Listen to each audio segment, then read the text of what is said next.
In this episode, Lydia explains her thought process on choosing what to put in your flat lay. We go through some examples, then I'll take you through a shoot and explain the process of actually setting up and taking the photo. Hi, I'm Lydia Winters. And I'm Vu Bowie. And we're Winters and Bowie. Does Winter fall down and Bowie floats in the water? Yeah, actually. Okay. The best thing about flat lay photography is that it's all about story. And more importantly, it's about your story.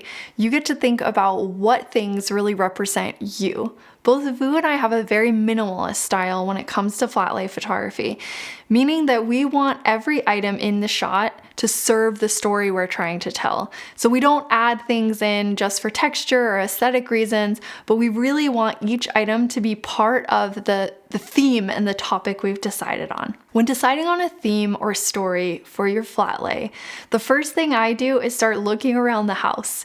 You do not need to go buy a bunch of props. You have things in your house that can help tell a cool story.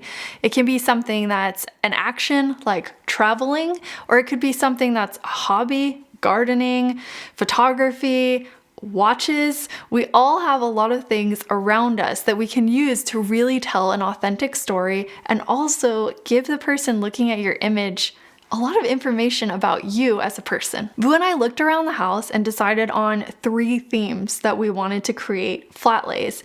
And the way we decided to do this was really this style called knolling, which is more about keeping things very much 90-degree angles. Maybe mine aren't perfectly 90 degrees, but it's about laying everything out. I think this is a really useful way to actually look at your props before you start putting them together near your watch. With each flat lay, we thought about which watch would pair perfectly with the objects that we decided on. These objects are all about travel. What am I bringing on a trip with me? I even grabbed some money from Vietnam and put it out because it gives that feeling of actually going somewhere. I think next time I'm on a trip, I'm gonna save a bunch of little things, receipts, maps, so that I can really make an epic flat lay that represents a trip that I've been on. Vu's flat lay is all about adventure. He basically unpacked his bag and took out all these items that he's using outdoors. I like that he added the gloves to show what he would be wearing. The Stanley mug gives you this feeling of coziness, drinking some tea in the forest,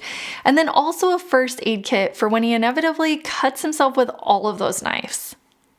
The Real Watch Brothers have a great example of knolling.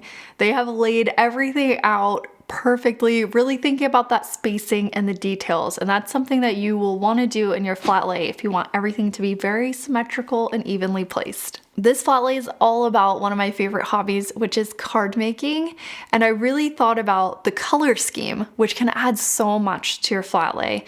I thought about these blues and greens, and that actually helped me choose which watch I would put into the image.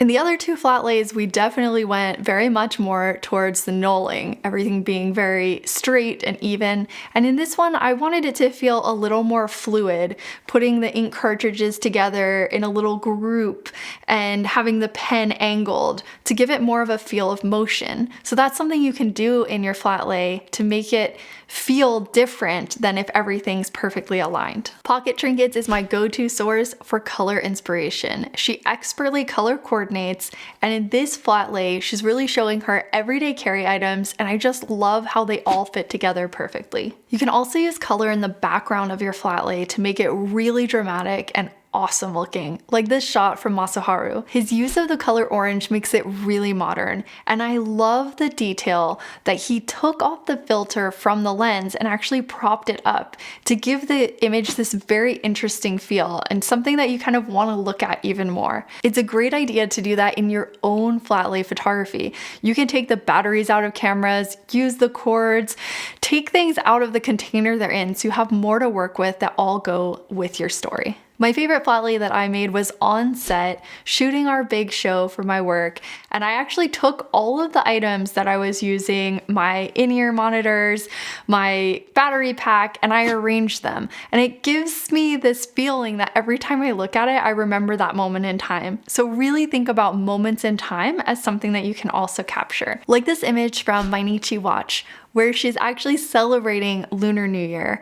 And she takes all of these items, puts them together with 3 watches. And even though there's a lot going on in the shot, it all leads to this story of Happy New Year. One of the main things to remember with your flat lay photography is to have fun. When you're picking out props, think of things that show who you are, what you love doing, and you're gonna make an awesome image with it.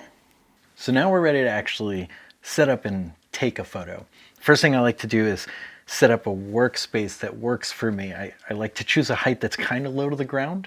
That way, when I set up my camera on this tripod, it's a lot easier to get overhead and still have a lot of stability. You want to choose a background that makes sense for your photo. If you have a very modern set of items, you probably don't want to do it on some kind of rugged old piece of wood. But for this photo, I thought this piece of wood that I found at a store looked perfect.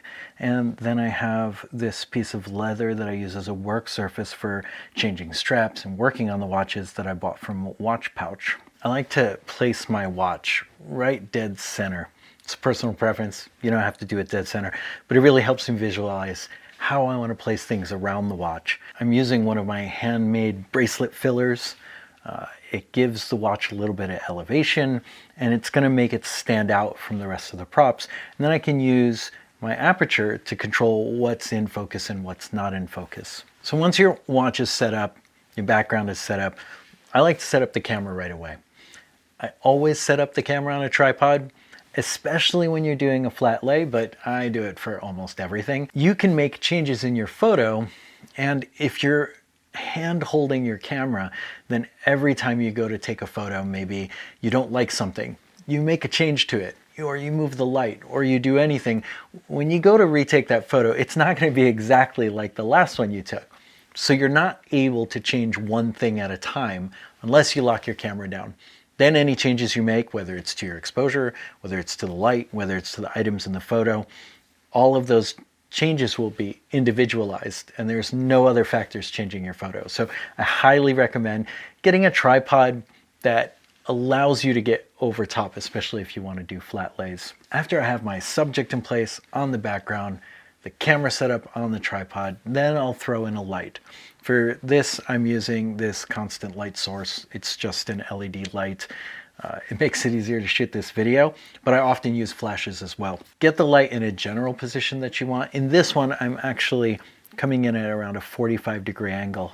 And right at the end, I'll put in a little bounce here to bring up some of the light in the bottom part of the bracelet. But I like this 45-degree angle lighting. It lights up the case in a way that you see different facets of it than if you had it just straight top down, which I often do as well. I usually like to lay out my items so that I can look at them and think about their size and shape and color, and then start placing things. And I often place things starting with the largest. So if I take this and let's say I put it around here. This isn't a bad placement of it, but you can see the reflection of the light, because since the light's coming from this side, you have a lot of reflection. You could put something underneath it, just tilt it up and get rid of that reflection, or you can just find a different place to place that item. Maybe it'll go in down here instead. Then I just continue to build around the watch. So let's put this little loop up here. And I often work from opposite sides. Another thing that can work really well is to create little V's with some of your props, especially if they're pointed directly at your subject. It helps to draw the eye, or at least create a little bit of that balance for you. I like to place a few things in parallel with each other. So the strap here and the watch pouch are in parallel. And then the rest of the items, it's more about just trying to find a visual balance that you like. Now that I have a general placement for the items, I typically look through the camera and see that it is not at all as balanced as I thought it was, and I start moving things around in small increments to get the look that I want.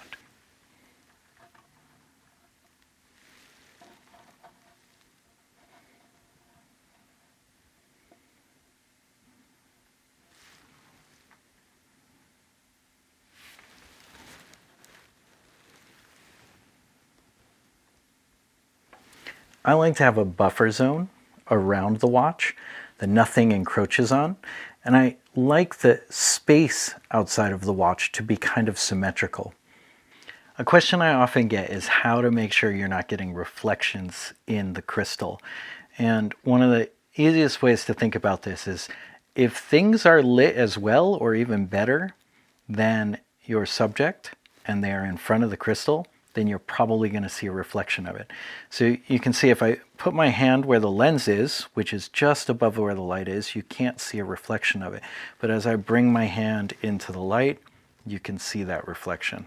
So as soon as I get up here where there's no light, there's no reflection. As soon as it comes in, then there's a reflection. So if you're able to keep shadow on your camera, on your face, on your hands as you're taking photos, that'll keep all your reflections off of the crystal. And now that I'm happy with the placement of everything, I'm going to bring in a reflector and just bring a little bit of light onto the bottom. That also, something I didn't talk about, I didn't like how the point of this was deep in shadow. You can see right there, it's very deep in shadow. But I bring in that reflector and then it lights up that whole area. There's not really a right or wrong way to do a flat lay. Do what you like. Experiment and try different things out. What I strive for is a visual balance that looks somewhat organized but also somewhat random. So it doesn't just look like you've completely posed everything, but it also obviously doesn't look fully natural either. Hopefully these tips were useful to you. If there's still something you want to know, ask it down in the comments and either we'll answer it right there or maybe we'll do a future episode on it. Your photo challenge this week is to create your own flat lay photo where you use some of our tips, and I really want to see something personal. Help us learn something about you through your photo. We made this episode because of Watch Gringa. She requested that we do one on flat lays. Thanks, Britt! If you liked anything about this video or learned something, please click like. It will really help us out, and we'd also appreciate if you subscribed. Bing. Is that the sound? Bing. Bye.